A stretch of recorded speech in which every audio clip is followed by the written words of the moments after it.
tempo realmente de Deus é um tempo único, é o tempo dele, o tempo da espiritualidade, do universo, o tempo de Deus mesmo, é o tempo dele, assim. Às vezes a gente quer uma parada, às vezes a gente quer muito algo no tempo de agora, porque de fato a gente está vivendo essa sensação do momento, a gente acha que aquele momento vai ser importante.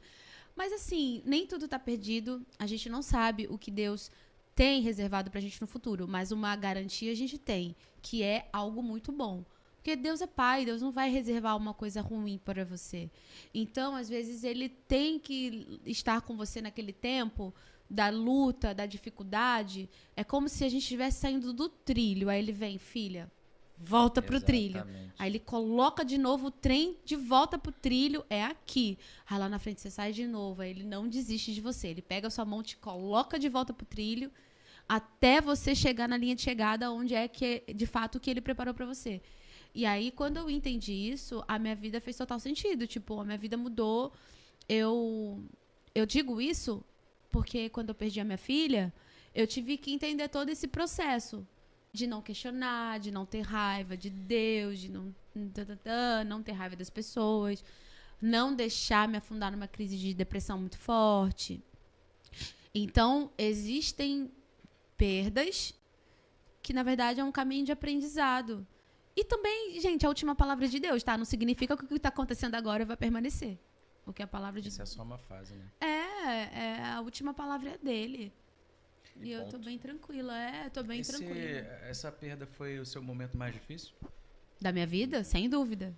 E você teve a reação foi a sua reação no sentido de superar e de compreender e ressignificar foi rápida? Você ainda precisou recorrer não sei se você já tinha essa compreensão de Deus, essa... Eu conheci a palavra de Deus tem uns 10 anos, assim, que eu me converti e tal. Hoje eu não tô muito mais na igreja como eu tava. Mas a minha intimidade com Deus, ela continua, assim, ativa. Porque se eu não tivesse uma intimidade com Deus, eu nem sei se eu estaria viva aqui hoje, falando com vocês. A gente se decepciona com algumas coisas da vida, com líderes, com pessoas que se acham dona da verdade, com situações, mas assim, de fato, não dá pra você se decepcionar com Deus, porque de fato o caminho com Deus é uma parada muito boa, não tem uma parada ruim. Quando você anda com Deus, você tem as adversidades da vida, né? A vida coloca as adversidades, as fatalidades. E aí vem Deus e te livra de todas elas. Essa é a verdade que eu tenho. E aí, quando eu já conhecia mesmo um pouquinho da palavra de Deus, é quando eu tive me engravidei e tal. E aí, tipo, a minha filha morreu nos meus braços, né? Então, a minha filha morta ali. Eu juro, eu não gosto de jurar, mas assim, enfim, eu senti todos os sentimentos misturados do mundo. Eu não tive raiva de Deus, mas eu lembro de mim no hospital gritando por quê, como se Deus tivesse que me dar alguma resposta ali. Depois eu fui entender que Deus não tinha obrigação de dar resposta nenhuma, né? Ele tinha obrigação de me ajudar, porque a minha filha já estava morta há muito tempo e eu não sabia. Então, a médica ainda falou assim, cara, Deus gosta muito de você, né, Juliana? Aí eu falei assim, por quê? Ela falou, porque a sua filha já estava morta há alguns dias. E nisso você também poderia estar morta. Com alguma infecção, com algum problema. E você conseguiu chegar a tempo. A gente conseguiu fazer o parto. E você não tem nenhuma sequela e tal. Mas você poderia. Já era pra você estar com algum tipo de infecção. Já era pra você estar mal. Então, assim, eu entendi que Deus, naquele momento, poupou a minha vida. Que eu poderia ter ido embora junto com a minha filha, entendeu? Se desculpa entrar nesse assunto, é porque, na verdade, eu queria a transformação mesmo. Como é que... Porque... Não tem problema. Hoje eu consigo falar bem. Esse detalhe, acho que Deus, que parece... Eu falo que é um detalhe, mas, na verdade, é o detalhe que é tudo, né? Na verdade, foi muito bizarro desde o início, porque Deus me avisou. Quando eu estava em casa, eu morava sozinha, e Deus me avisou que a minha filha... tava acontecendo alguma coisa. E eu tava arrumando a mala de maternidade pra ir pra maternidade. E Deus falou comigo no meu ouvido, era uma voz audível, eu ouvi, falando, vai pro hospital. Aí eu fiquei tão desesperada, porque eu morava sozinha. E nesse dia, tava uma chuva no Rio de Janeiro, e eu fiquei desesperada. Aí eu fui pra varanda, eu falei, tem alguém aí? Eu comecei a gritar, eu falei, tem alguém aí? Eu achei que tinha alguém falando comigo de fora, um vizinho. Aí eu falei, cara, que sensação estranha. Aí eu comecei a mexer na minha barriga, falar com ela, falava, filha, não sei o quê, e ela não tava respondendo. Aí comi um chocolate pra ver se agitava ela não respondia. Aí eu fui pro quarto, aí eu sentei e fiquei assim, Deus, se for o Senhor de verdade, o Senhor me fala, porque eu não sei se é uma intuição de mãe, eu não sei, eu não sei, eu tava sozinha. Isso já era quase 1h, eu sem sono, arrumando a malinha dela, e Deus falou de novo, filha, vai pro hospital. E eu não tava sentindo nada. Aí, quando eu ouvi aquela voz, eu tava quase cochilando, eu ouvi uma voz audível, assim. Eu, do jeito que eu estava, botei um casaco e peguei a pasta dela dos exames e tal, fui pro hospital. Eu cheguei no hospital, tipo, numa chuva, toda molhada, e a médica falou, pois não? Eu falei, olha, eu vim aqui porque Deus mandou eu vir aqui. Aí ela, como assim? Sua filha tá bem? Eu falei, não sei, eu não sei, eu tava em casa, tranquila, e eu não tô... Ela tá sentindo alguma coisa? Eu falei, não tô sentindo nada. Aí nisso ela fazendo o cardio, mexendo assim, o coisa. Aí ela falou, sua filha tá aqui, mas infelizmente ela já tá morta e o coração dela não tá batendo mais. Aí eu fiquei olhando e falei, não, tipo... Mas ela mexeu, tipo, não, ela não, já tá morta já tem uns dias e tal. Eu falei, meu Deus do céu, eu fiquei... Aí eu lembro que eu entrei em choque, Aí não lembro mais, aí eu desmaiei, aí já tentaram coisar e tentaram induzir pra ter parto. E aí eu fiquei muito desesperada, eu comecei a chorar e eu tava sozinha. E aí eu lembro que eu tentei ligar, e a minha prima Cíntia tava comigo, a minha outra prima Tainá também, todo mundo tentando ligar pra minha família, pra tentar ir, todo mundo embaixo de um temporal. E esse dia o Rio de Janeiro tava sem luz, de tanta chuva que tava. E aí foi uma parada muito, muito louca. Eu acordei assim, tipo, meio dopada, com milhões de pessoas da minha família à minha volta, tipo, pessoas, assim, tinha fã na porta do hospital, tipo, depois, no dia seguinte, a galera foi sabendo.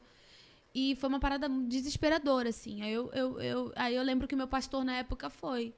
Aí ele conversou comigo, e o meu pai, eu nunca vi meu pai tão triste na minha vida, assim, acho que foi o dia que meu pai mais ficou triste, assim.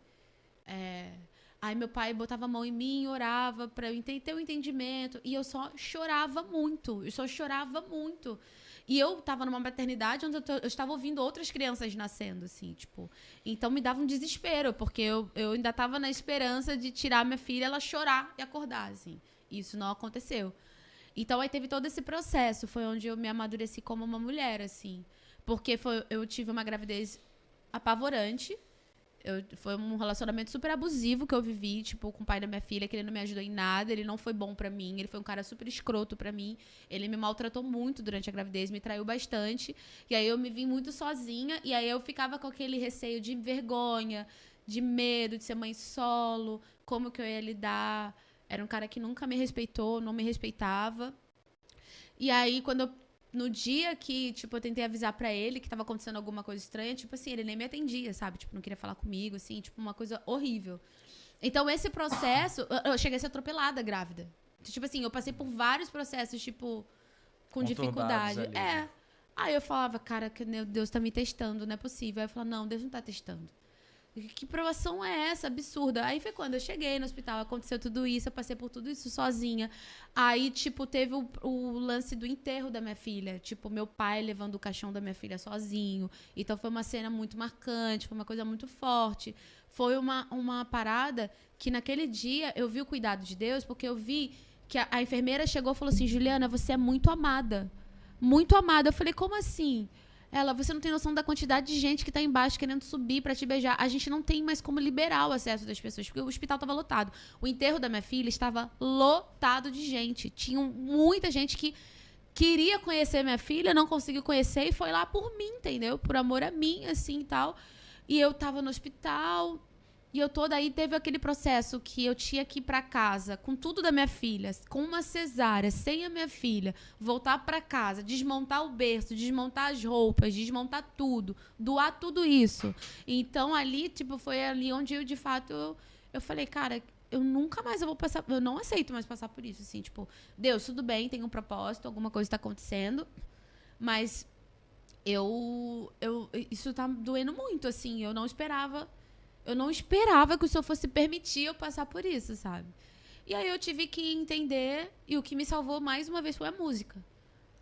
Que aí eu lembro que eu ia pegar uma licença de maternidade que eu ia ficar, tipo, uns 3 meses sem fazer show, né?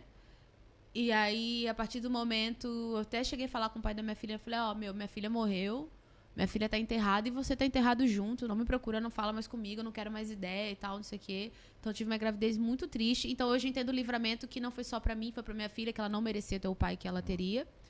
Então, eu entendo que foi um livramento mesmo, pra ela. Então, eu acredito que o espírito dela tá com Jesus, ela tá bem, ela tá descansando. Outras pessoas que acreditam em reencarnação acham que ela pode voltar um dia, eu não sei. Mas eu acredito que ela tá bem, tá nos braços de Deus. E é minha filha. Experimentei o amor de mãe, que foi surreal, assim, durante um tempo, né? Mas, assim, aí eu lembro que, tipo, eu tive que ir eu tinha uma data de um show.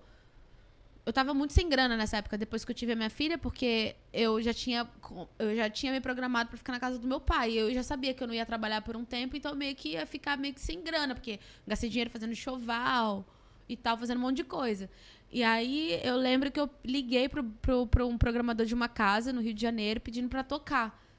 Eu tava com 20 dias de cesárea. Eu falei, eu preciso trabalhar, tô meio sem grana e tal, não sei o quê. Aí o cara, mas você vai conseguir? Eu falei, vou. Eu lembro que esse dia era no bar do Zeca. Tava lotada a casa. As pessoas foram, tipo, pra me dar um abraço. As pessoas nem foram pra me ver. E eu tava cantando no automático, sorrindo pra todo mundo. Já tinha retirado os pontos, mas ainda tava ali meio debilitada. E eu cantando. E o samba, mais uma vez, me fortalecendo. A música, mais uma vez, me fortalecendo. E eu tava muito feliz no palco. Aí, quando eu desci do palco, desvirou a chave, Juliana cantora.